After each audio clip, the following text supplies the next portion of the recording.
नाजरीन, आपको आगाह करें, वजीर आला पंजाब सरदार उस्मान बुज़दार से आवाम के जानो माल के तहफ़्फ़ुज़ और अमनो अमान के लिए बेहतरीन कारकर्दगी का मुजाहरा करने वाले पुलिस अफसरों की मुलाकात। वजीर आला ने पुलिस अफसरों की कारकर्दगी को सराहा और तारीफी सर्टिफिकेट दिए।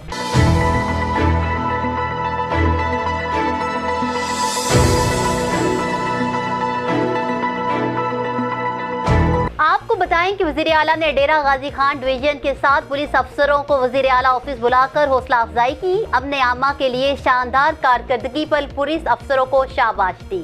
वजीर आला उस्मान बुज़दार ने RPO DG खान मोहम्मद फैसल राना और DPO उमर सईद मलिक को तारीफी सर्टिफिकेट दिए। वजीर आला ने SP इन्वेस्टिगेशन हसन जावेद भट्टी, DSP सदर सर्कल नासर अली साकिब, सब इंस्पेक्टर जाफर हबीब, ASI जवाद अहमद और ASI अरशद अली को भी तारीफी सर्टिफिकेट दिए। और वजीर आला उस्मान बुज़दार ने जुराइम पेशा अनासर के खिलाफ मौसर कार्रवाई पर पुलिस अफसरों की कारकर्दगी की तारीफ की। न्यूज़ स्टूडियो से फिलवक्त इतना ही। मज़ीद अपडेट्स के लिए देखते रहिए BBC 11 हेडलाइंस न्यूज़।